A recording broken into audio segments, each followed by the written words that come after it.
Sir A F Rahman হল ছাত্রদলের সাহিত্য ও প্রকাশনা সম্পাদক শাহরিয়ার আলম শাম্মু হত্যার ঘটনায় ফুঁসে উঠেছে ঢাকা বিশ্ববিদ্যালয়। হত্যাকাণ্ডে জড়িতদের কঠোর শাস্তির দাবিতে বিক্ষোভ করেছে ছাত্রদল সহ বিভিন্ন সংগঠনের নেতারা। এ সময় ঢাবি উপাচার্য ও প্রক্টরের পদত্যাগের দাবি জানায় ছাত্রদল। বুধবার বিক্ষোভ মিছিল শেষে উপাচার্যের বাসভবনের সামনে সমাবেশে এই দাবি করেন তারা। এদিকে শাম্মু হত্যার ঘটনায় ৩ জনকে গ্রেপ্তার করেছে পুলিশ।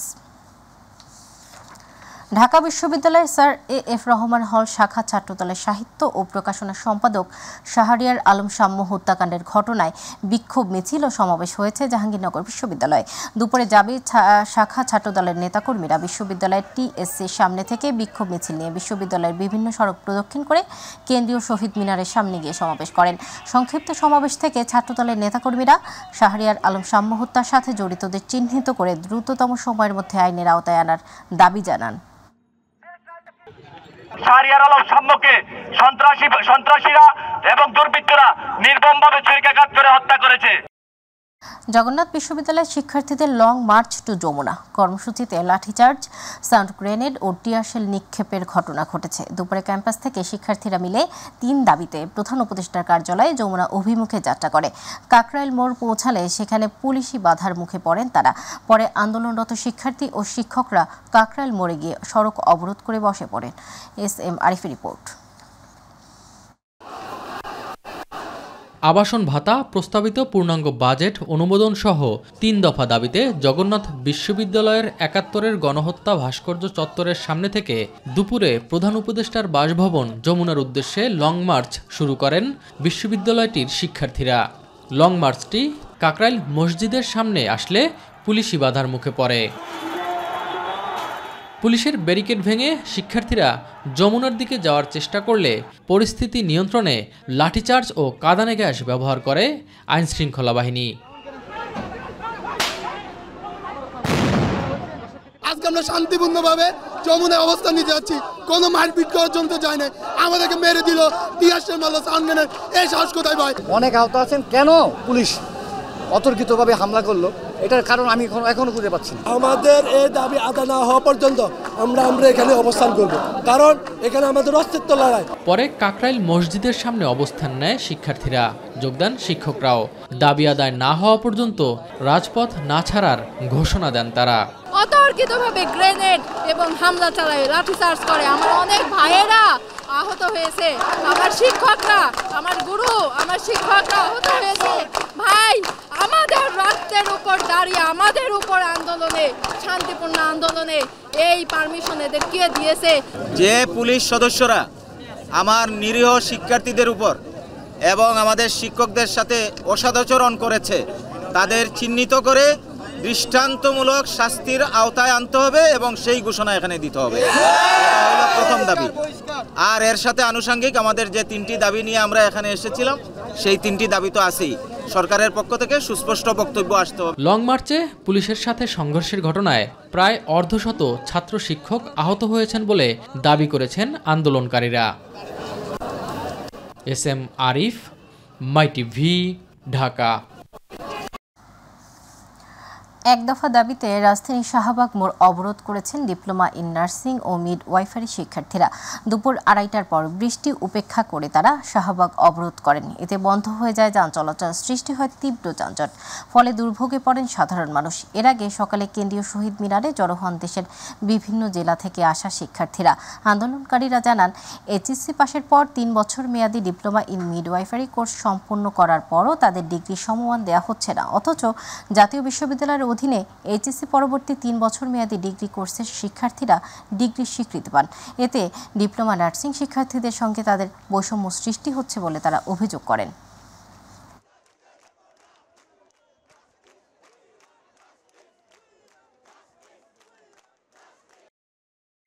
পৃথিবীর ভবিষ্যৎ নিজেদের হাতে মন্তব্য করে প্রধান উপদেষ্টা ডক্টর মোহাম্মদ ইউনূস বলেছেন, পৃথিবীর ভবিষ্যৎ কেমন হবে তা ছাত্র সমাজে ঠিক করবে।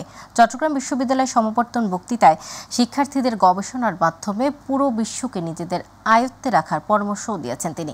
ব্যবসাকেন্দ্রিক সভ্যতা গড়ে ওঠা, সভ্যতাকে আত্মঘাতী উল্লেখ করে নতুন সভ্যতা গড়তে ও আহ্বান জানান ডক্টর মোহাম্মদ ইউনূস। মাহবুব সৈকতের রিপোর্ট। সমাবর্তনকে কেন্দ্র করে উৎসব মুখর হয়ে ওঠে গোটা চট্টগ্রাম বিশ্ববিদ্যালয় ক্যাম্পাস।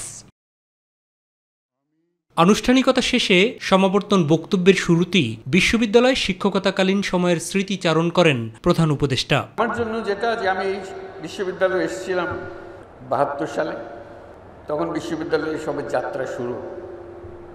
শিক্ষক হিসেবে দায়িত্ব নিয়েছিলাম, কিন্তু তখন বুঝতে পারি নাই কি পরিবর্তন হতে যাচ্ছে আমার ভেতরে। এর মধ্যে 74 সালে বিরাট দুর্ভিক্ষ এলো। আজ পর্যন্ত যা কিছু করে যাচ্ছি, এই জোবরা থেকে যা শিখেছি তারই বহিঃপ্রকাশ। বর্তমান সময়ে আত্মঘাতী ব্যবসাকেন্দ্রিক অর্থনীতি গড়ে উঠেছে মন্তব্য করে নতুন সভ্যতা গড়ার তাগিদ দেন এই অর্থনীতিবিদ। যে অর্থনীতি আমরা পড়াচ্ছি,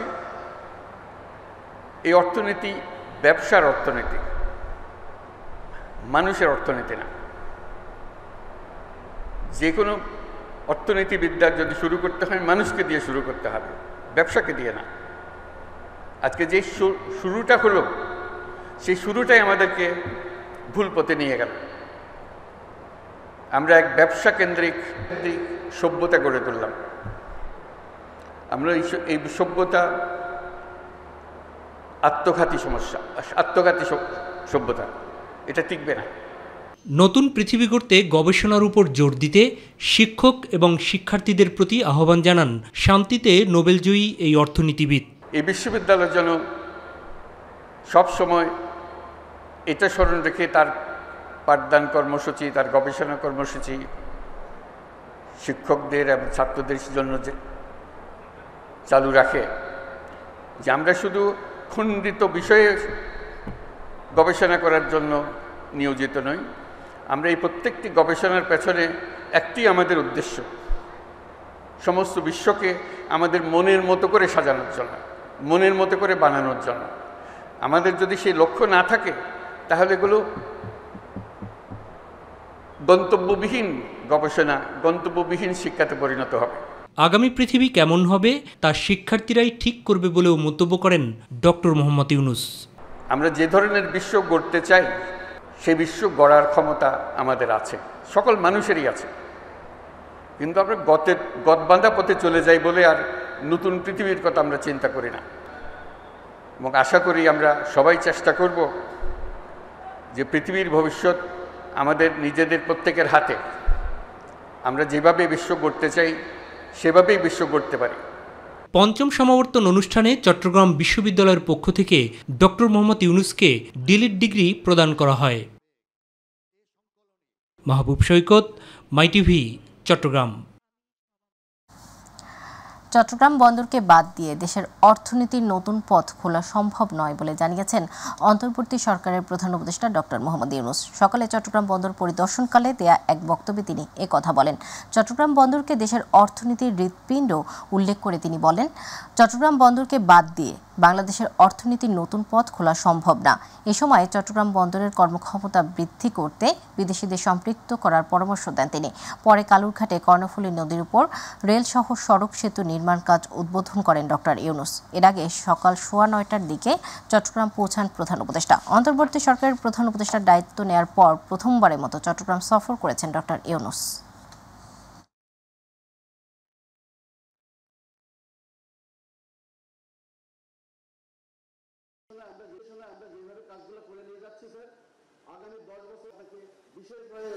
রক্ত সঞ্চালন এলাকাতে হবে, সেটা পেলে যে কোনো ব্যবসায়ী এসে এখানে বিনিয়োগ করবে, তাকে অনুরোধ করে আনতে হবে না, তার নিজের টানে সে এখানে আসবে। যদি আমরা এটা করতে, আমরা ডিজিটালাইজেশনের কথা বলেছি, সব কিছু দরকার, কিন্তু তার আগে স্বপ্নটা দরকার, যেটা আমরা করবই, সেটাই আমাদের আজকের থেকে আমরা এটা করি, সেটার জন্য আমরা সবাই দেখতে পারি যেটা সচল একটা বিরাট হৃৎপিণ্ডে পরিণত হয়েছে এবং তার সঙ্গে বাংলাদেশের অর্থনীতি দ্রুত বেগে পরিবর্তিত হতে আরম্ভ করেছে। চট্টগ্রাম শহরের জলাবদ্ধতা চলতি বছরের বর্ষা মৌসুমে আগের তুলনায় অর্ধেকে এবং ক্রমান্বয়ে শূন্যে নামিয়ে আনতে সংশ্লিষ্টদের নির্দেশনা দিয়েছেন প্রধান উপদেষ্টা doctor Mohammad Yunus. Chattogram circuit house সম্মেলন কক্ষে চট্টগ্রাম মহানগরীর জলাবদ্ধতা নিরসন বিষয়ক এক মতবিনিময় সভায় প্রধান অতিথির বক্তব্যে এই নির্দেশনা দেন প্রধান উপদেষ্টা। চট্টগ্রামের ঐতিহ্য ও ঐতিহাসিক অর্জনের কথা উল্লেখ করে প্রধান উপদেষ্টা বলেন, চট্টগ্রামের জলাবদ্ধতা নিরসন খুবই জটিল সমস্যা। এই সমস্যা নিরসনের মাধ্যমে অন্যান্য শহর ও জেলা উৎসাহিত হবে, তাই চট্টগ্রামকে এই কাজে দৃষ্টান্ত সৃষ্টি করতে হবে। তাই সমস্যা নিরসনে নিয়মিত তাগিদ দেওয়ার নির্দেশনা দিয়ে তিনি বলেন, চট্টগ্রামের সব প্রতিষ্ঠানকে সক্রিয় হতে হবে এবং নাগরিক সমাজকে বলিষ্ঠ ভূমিকা রেখে নিজেদের সক্ষমতার প্রমাণ দিতে হবে।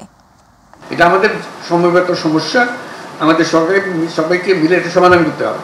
আমরা কোন পথে গেলে সমাধান পাবো, তাড়াতাড়ি পাবো, কোন পথে গেলে চেষ্টা করেছি ওই পথটা ঠিক রেজাল্ট দিচ্ছে না, আমাদেরকে পথ পাল্টাতে হবে, সেই জিনিসটা আলোচনা করার জন্য। এটা কাউকে অপরাধী স্থির করার জন্য এখানে আমাদের আলোচনার দরকার নেই। এটা বিভাগ যেটা করার সেটা করবে। আমরা ভুক্তভোগী হিসেবে, চট্টগ্রামবাসী হিসেবে আমরা এটার থেকে পরিত্রাণ কীভাবে পাচ্ছি এটার পরিমাপ হবে। এবছর হয়তো আমাদের কপাল ভালো, বৃষ্টি কম, কাজে এমনিতেই শুরু গেছে, ভাবা পাবে যারা কাজ করেছে তারা ভাবা পাবে যে হ্যাঁ এটা করেছে।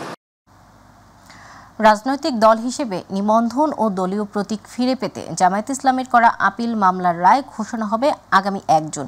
শুনানি শেষে প্রধান বিচারপতি ডক্টর সৈয়দ রেফাত আহমেদেরও নেতৃত্বে সুপ্রিম কোর্টের 4 সদস্য বিশিষ্ট আপিল বেঞ্চ এদিন ধার্য করেন। এদিকে দুর্নীতির মামলায় বিএনপির ভারপ্রাপ্ত চেয়ারম্যান তারেক রহমানের স্ত্রী জুবাইদা রহমানের আপিল শুনানির জন্য গ্রহণ করে জামিন দিয়েছেন হাইকোর্ট। SM আরিফের রিপোর্ট। 2024 সালের 22 অক্টোবর রাজনৈতিক দল হিসেবে জামায়াত ইসলামের বাতিল হওয়া নিবন্ধন ফিরে পেতে খারিজ হওয়া আপিল পুনরুজ্জীবিত করে দেন হাইকোর্টের আপিল বিভাগ। দীর্ঘদিন শুনানি শেষে আপিল মামলার রায় ঘোষণার জন্য 1 জুন দিন ধার্য করা হয়। আজকে যে জামায়াত ইসলামীর নিবন্ধন মামলা শুনানি হচ্ছে, যারা এই নিবন্ধন মামলা শুনানি অন্তে নিবন্ধন বাতিল করেছেন তারা মূলত বাংলাদেশের উচ্চ আদালতকে রাজনৈতিকভাবে ব্যবহার করেছেন এবং এই জন্যই নিবন্ধনটি বাতিল করা হয়েছে। আমাদের এই আর্গুমেন্ট আদালত অত্যন্ত মনোযোগ দিয়ে শুনেছেন। আমরা এক্সপেক্ট করব যে আমাদের এই আর্গুমেন্টের ভিত্তিতে আগামী 1 জুন ইনশাল্লাহ জামায়াত ইসলামী তার নিবন্ধন ফেরত পাবে। একই মামলার সাথে ট্যাগ করে দেয়া হয়েছিল দলটির প্রতীক ফিরে পাওয়ার বিষয়টিও। জামায়াতে ইসলামীর আইনজীবীরা জানান, বিষয়টি আদালতের এখতিয়ারে না থাকায় আপিল বিভাগের কাছে মতামত চাওয়া হয়েছে। প্রতীক তো আর উচ্চ আদালত বরাদ্দ করতে পারে না। প্রতীক বরাদ্দ করার ক্ষমতা হলো ইলেকশন কমিশনের। মাননীয় আদালত যেন এই মর্মে একটি অবজারভেশন দেন যে এই ব্যাপারটি যেন ইলেকশন কমিশন উপযুক্ত সময়ে উপযুক্ত সিদ্ধান্ত নেন, এই মর্মে আমরা ডাইরেকশন চেয়েছি। এদিকে উচ্চ আদালতে মামলা নিষ্পত্তি হওয়ার আগ পর্যন্ত দুর্নীতি মামলায় জামিন পেয়েছেন বিএনপির ভারপ্রাপ্ত চেয়ারম্যান তারেক রহমানের সহধর্মিণী ডাক্তার জুবাইদা রহমান। বিচারপতি খসরুজ্জামানের আদালত তার জামিন মঞ্জুর করেন। তো কোর্ট দয়াপরবশ হয়ে আপিল শুনানির জন্য গ্রহণ করেছেন। নিম্ন আদালতের নথি তলব দিয়েছেন, পক্ষদ্বয়কে নোটিশ দিয়েছেন এবং ওনার উপর আরোপিত দণ্ডাদেশে যে ফাইন ছিল সেই ফাইনটা স্টে করেছেন এবং এই আপিল নিষ্পত্তি না হওয়া পর্যন্ত ওনাকে নিজের জিম্মায় অথবা আইনজীবীদের জিম্মায় ওনাকে জামিন দিয়েছেন। 2007 সালের 26 সেপ্টেম্বর কাফরুল থানায় তারেক রহমান, তার স্ত্রী জুবাইদা রহমান সহ 3 জনের বিরুদ্ধে প্রায় 5 কোটি টাকার সম্পদের তথ্য গোপনের মামলা করে দুদক। SM Arif, MyTV, Dhaka. BNP নেতা ইঞ্জিনিয়ার ইশরাক হোসেনকে ঢাকা দক্ষিণ সিটি কর্পোরেশনের মেয়রের দায়িত্ব বুঝিয়ে দেওয়ার দাবিতে নগর ভবনের সামনে সড়ক অবরোধ করে মানববন্ধন করেছে দক্ষিণ সিটির বিএনপি নেতাকর্মী ও সাধারণ মানুষ। সকালে নগর ভবনের প্রধান ফটকের সামনে তারা নানা স্লোগান দেন।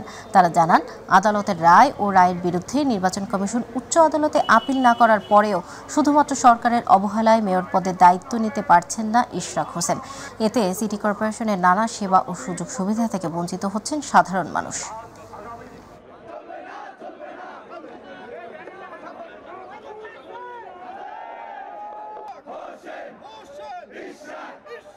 আগামী দিন সকাল 9টায় এখানে আমরা জড়ো হয়ে এই সরকারকে জানিয়ে দিতে চাই, যদি 2-1 দিনের মধ্যে তাকে শপথ পড়ানো না হয়, সারা বাংলাদেশে নয় ঢাকা শহর অচল করে দেবে ইনশাল্লাহ। তুমি সেই ইলেকশন কমিশনের সিসিকে বৃদ্ধাঙ্গুলি দেখিয়ে তুমি কেন কালকে ফোন করছো, এর জবাব তোমাকে দিতে হবে মিস্টার আসিফ মাহমুদ সজীব ভুঁইয়া। আমরা ইশরাক হোসেনকে মেয়র হিসেবে চাই বলতে মেয়রই বসাইতে চাই। 2 থেকে 4 দিন হয়তো সর্বোচ্চ সময় দিব, এছাড়া উলটপালট করে ফেলব। আপ্রাণ চেষ্টা করেও কোনোভাবেই ভেজাল খাদ্য নিয়ন্ত্রণ করা সম্ভব হচ্ছে না, এমন তথ্য জানিয়েছে বাংলাদেশ নিরাপদ খাদ্য কর্তৃপক্ষ। আর খাদ্যের দাম নিয়ন্ত্রণের ক্ষেত্রে ভোক্তাদের অধিকার সংরক্ষণে সারা দেশে প্রতি মাসে অভিযান পরিচালনা সহ জরিমানা ও আইনগত পদক্ষেপ নেওয়ার প্রক্রিয়া চলমান রয়েছে বলে জানিয়েছেন জাতীয় ভোক্তা অধিকার সংরক্ষণ অধিদপ্তরের মহাপরিচালক মমিন হোসেনের ক্যামেরায় আবু সাইদ অপুর 2 পর্বের ধারাবাহিক বিশেষ প্রতিবেদনের আজ দেখুন প্রথম পর্ব। খাদ্য মানুষের জীবনযাপনের নানাবিধ আয়োজনে এ যেন এক অপরিহার্য অংশ। নিরাপদ খাদ্য ব্যবস্থা একটি আপোষহীন বিষয়। অনিরাপদ খাদ্য যেমন স্বাস্থ্যহানির কারণ হিসেবে বিবেচিত হয়, তেমনি অর্থ অপচয়ের কারণ হিসেবেও পরিগণিত হয়। তবে রমজান মাসের পরে জাতীয় ভোক্তা অধিকার সংরক্ষণ অধিদপ্তরের অভিযান কিভাবে চলছে তার সঠিক বাস্তবতা তুলে ধরেন ভোক্তারা। বলেন, ভোক্তা অভিযান নাকি শুধু রমজান মাসেই হয়, আর বাকি সময়ে খোঁজ খবর থাকে না কারো। অন্তপক্ষে সপ্তাহে 3 দিন 4 দিন যদি একটু তদারক করতো, তাহলে আমরা যারা ভোক্তা এবং জিনিসপত্রের দাম আরও কন্ট্রোলে থাকতো আশা করি। এখন নাগরিক হিসেবে কি বলবেন যে তাদের কি মনিটরিং করা কি উচিত? তো অবশ্যই মনিটরিং করা উচিত, কারণ যত মনিটরিং করবে তত দেখা আছে সাধারণ মানুষ একটু উপকৃত হবে। দ্রব্যমূল্য আরই ধরেন নিয়ন্ত্রণে আছে কিনা এই ধরনের কোনো লোক আসে না। মনিটরিংটা যদি শৃঙ্খলার মধ্যে সবসময় থাকে অবশ্যই এটা ভালো থাকবে। যে সচেতন না হবে তার পিছনে প্রতিদিন ঘুরলে লাভ হবে না। আর এমন প্রেক্ষাপটে জনবল সংকটের কথা তুলে ধরে মাইটিভিকে দেয় একান্ত সাক্ষাৎকারে জাতীয় ভোক্তা অধিকার সংরক্ষণ অধিদপ্তরের মহাপরিচালক কথা বলেন ভোক্তার অধিকার সংরক্ষণ নিয়ে। তুলে ধরেন জরিমানা, অর্থদণ্ড, অভিযান পরিচালনা সহ বর্তমান প্রেক্ষাপটের বাস্তবতা। যেই দোকানে আজকে আমি জরিমানা করলাম, কালকে উনি কি সৎপথে এসেছেন কিনা, এটা একটা গুরুত্বপূর্ণ প্রশ্ন। প্রত্যেকটা ডিস্ট্রিক্টেই প্রতি মাসেই অভিযান হয়, কমপক্ষে মাসে 20 দিন। অপরদিকে বাংলাদেশ নিরাপদ খাদ্য কর্তৃপক্ষের ঢাকা মেট্রোপলিটন কর্মকর্তা বলছেন, আপ্রাণ চেষ্টা করেও কোনোভাবেই ঠেকানো যাচ্ছে না ভেজাল খাদ্য নিয়ন্ত্রণ। ভেজাল বা এই বিষয়গুলো যেটা আমরা মোবাইল কোর্টের এনফোর্সমেন্টের মাধ্যমে জনসচেতনমূলক কার্যক্রম করছি, কিন্তু এখনো পুরোপুরিভাবে মানুষ এই সচেতনতা সৃষ্টি হচ্ছে না। রমজান থেকে শুরু করে ভোক্তা সংরক্ষণ অধিদপ্তর প্রতিটি মার্কেটে যেভাবে মনিটরিং এবং অভিযান চালিয়েছিল, তাতে করে সব জিনিসপত্রের দাম নাগরিকদের সাধ্যের মধ্যে ছিল।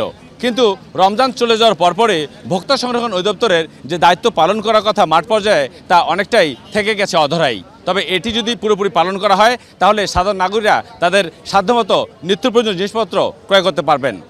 কারণ বাজার থেকে আবু সাইদ অপু, মাই টিভি, ঢাকা। আওয়ামী লীগ এবং এর সব অঙ্গ সংগঠন, সহযোগী সংগঠন ও ভ্রাতৃপ্রতিম সংগঠনের নেতাকর্মীদের আন্তর্জাতিক অপরাধ ট্রাইব্যুনালে বিচার কার্য সম্পন্ন না হওয়া পর্যন্ত তাদের যাবতীয় কার্যক্রম নিষিদ্ধ করে প্রজ্ঞাপন জারি করেছে অন্তর্বর্তী সরকার। এই প্রজ্ঞাপন জারি করে স্বরাষ্ট্র মন্ত্রণালয়ের জননিরাপত্তা বিভাগ। বিষয়টি যুক্তরাষ্ট্র অবগত আছে বলে জানিয়েছে মার্কিন পররাষ্ট্র দফতর।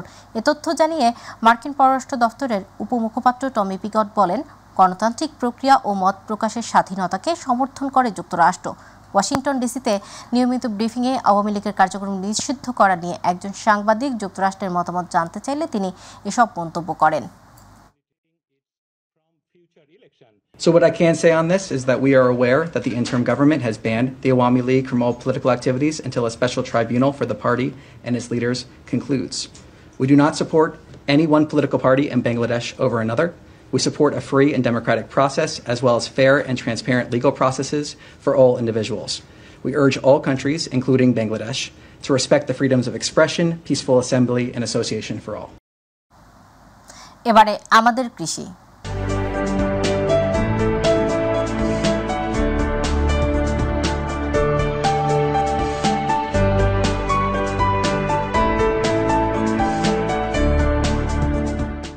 কুষ্টিয়ায় পেঁয়াজ সংরক্ষণে অভিনব মডেল ঘর সাড়া ফেলেছে কৃষকদের মধ্যে। মাত্র 1% জমিতে টিন, বাঁশ, লোহা ও কংক্রিটের তৈরি মডেল ঘর পেঁয়াজ সংরক্ষণ করা যায় 350 থেকে 400 মণ, যা 9 মাস পর্যন্ত ভালো থাকে। কৃষি কর্মকর্তারা বলছেন, ফসল নষ্ট হার কমার পাশাপাশি আমদানি নির্ভরতা কমলে লাভবান হবে উৎপাদক থেকে শুরু করে ভোক্তারাও। কুষ্টিয়া প্রতিনিধি আব্দুর রাজ্জাক বাচ্চুর তথ্যচিত্রে বিস্তারিত মিফতাক আলীর রিপোর্টে। দেশের অন্যতম পেঁয়াজ উৎপাদনকারী জেলা কুষ্টিয়ায় ৬ উপজেলাতে পেঁয়াজের চাষ হলেও সংরক্ষণের অভাব যেন দেশের সামগ্রিক চাহিদার প্রভাব ফেলছে। দেশে পেঁয়াজের বাৎসরিক চাহিদা ২৭ লক্ষ মেট্রিক টন হলেও উৎপাদিত হয় ৩৫ লক্ষ মেট্রিক টন। চাহিদার চেয়ে বেশি উৎপাদন হলেও যথাযথ সংরক্ষণের অভাবে কমছে না আমদানি নির্ভরতা।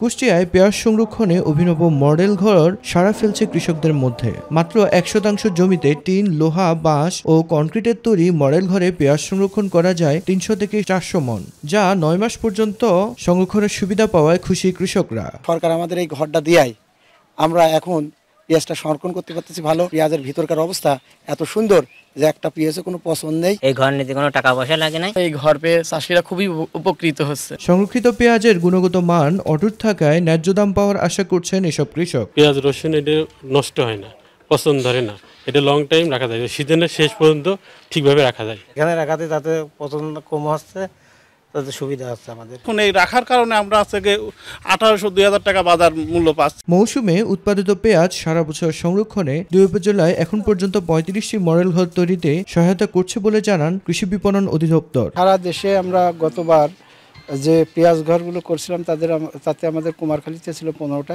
এবার আমরা কুমারখালী এবং খোকসা উপজেলা, দুটো উপজেলাকে সিলেক্ট করেছি। সেখানে আমরা এবছর 35টা ঘর করেছি অলরেডি। পেঁয়াজ সংরক্ষণে এমন অভিনব পদ্ধতি দেশের আমদানি নির্ভরতা কমানো সম্ভব হবে বলে মনে করেন সংশ্লিষ্টরা।